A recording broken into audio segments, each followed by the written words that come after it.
where the coach got on the headset and told the rest of the staff, well, fellas, we found our quarterback. Now we got to make sure we find the rest of our team.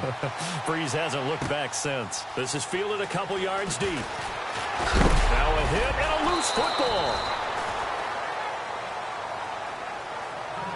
So a teammate picking him up there, that was nearly disaster.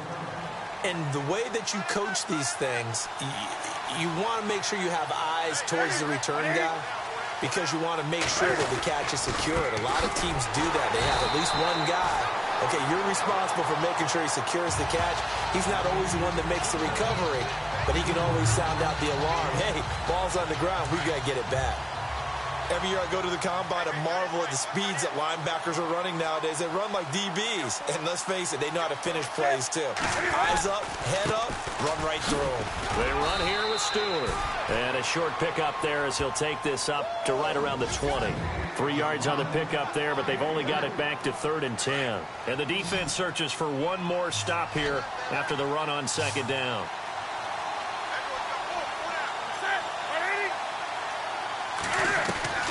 Throwing on 3rd down, Newton. Cam fighting. He lost the football. It's out. And this is picked up by the Saints. And they've got it just 2 yards away from the end zone. They'll have it 1st and goal here from the 2-yard line. And for how much Cam handles the football, he really doesn't fumble a whole lot, but coughed it up there. And I know that a lot of people seeing that play, they immediately go back to the Super Bowl. And he is into the end zone. Touchdown, New Orleans. Mark Ingram, a 2-yard touchdown grab. And the Saints now add 6 to their lead.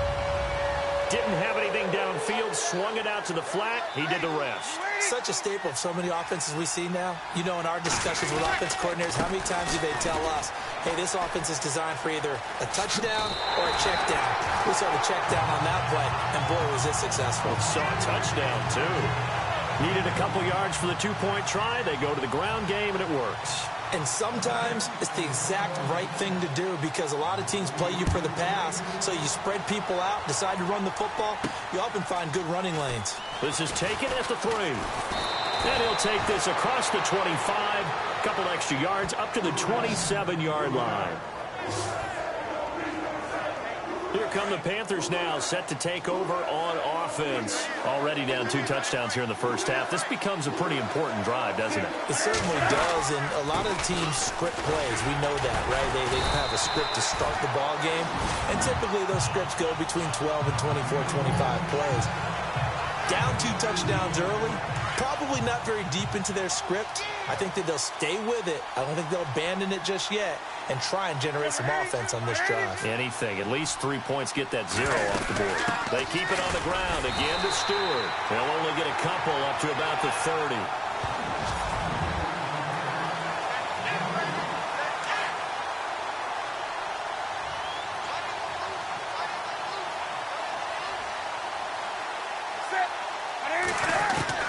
To throw on 3rd down.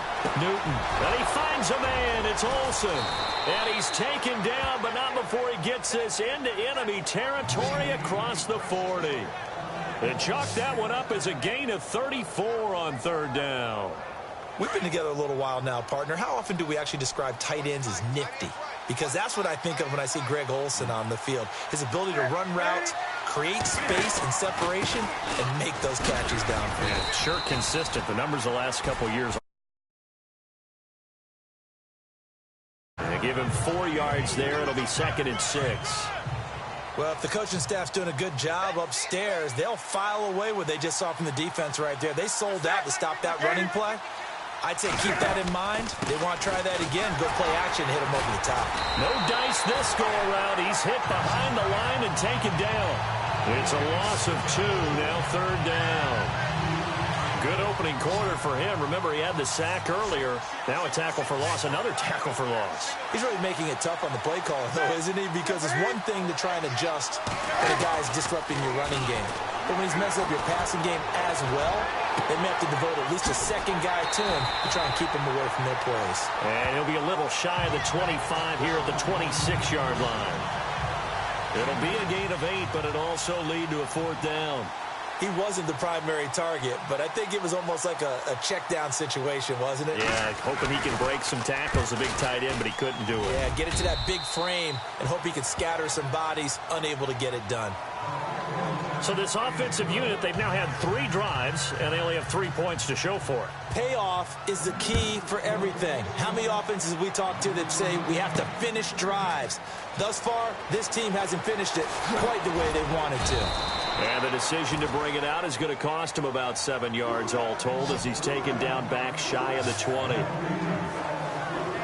Out is the Saints offense now as they get ready to take over here. Now, right now they're saying, hey, let's keep this going. 2 drives, 2 touchdowns. Yeah, can't ask for a better start than that, can you? I mean, this is the way you practice it. This is the way you rehearse it. But right now, the play calling, they're locked in really well. Hoping now to get back in the end zone on this 4th possession. Oh, that was dangerous. Threw it into coverage, almost picked. But instead, they'll keep it on 2nd down. Breeze going to throw. And that one was nearly picked. Not sure he was accounting for the free safety. That brings up 3rd down. Pretty lucky to get the football back. Had his target out there waving the arms, saying I'm open, but maybe didn't see him quick enough. And I know the jokes are always about defensive backs' hands.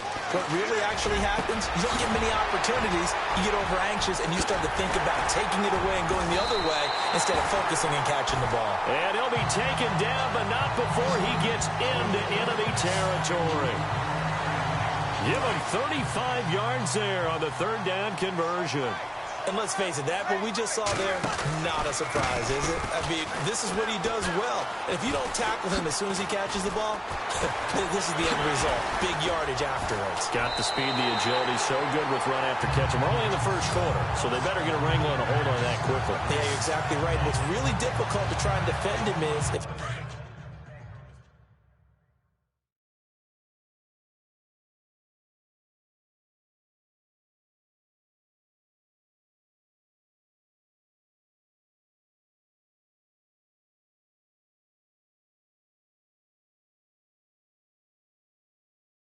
you want to press him so that you get him on the ground quickly after the catch.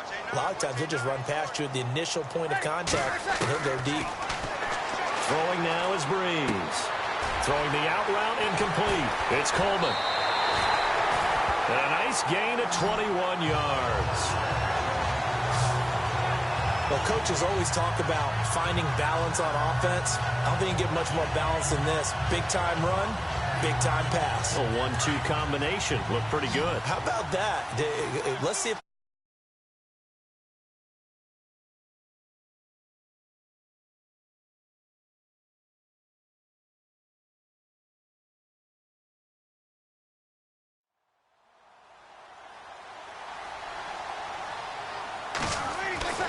to throw is Breeze. This will be caught just inside the 10. And he'll take it into the end zone for the Saints touchdown. Mark Ingram with his 2nd touchdown in this opening quarter. And the Saints add on to their lead. Well, Brandon, if we go back to our meeting with the offensive coordinator, he showed us his script. Didn't show us everything now. He said, here's the script for the game. I think everything's going according to plan in a big way. 3 drives, 3 touchdowns. Yeah, that's about as good. That is as good as you can do, I guess. So, well done. Yeah, well done indeed. Tremendous execution.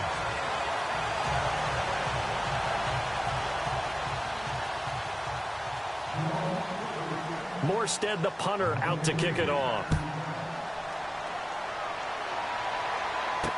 This is fielded a couple yards deep. And he loses the football a 2nd time. And this is picked up by the Saints. So they will set up shop.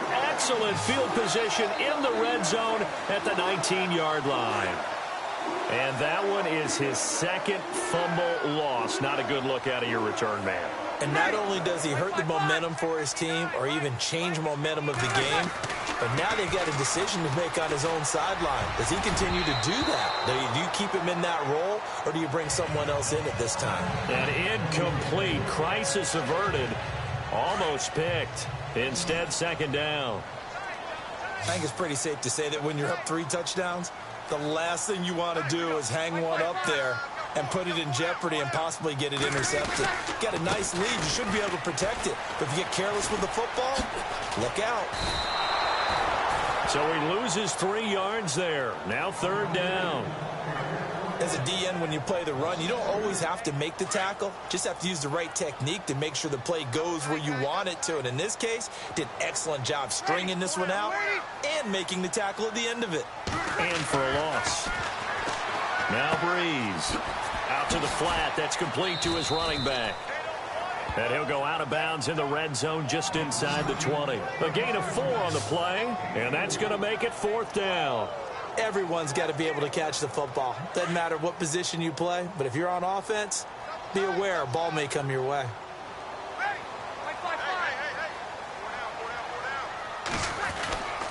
They're running. Ingram. And he will not even make it back to the line of scrimmage.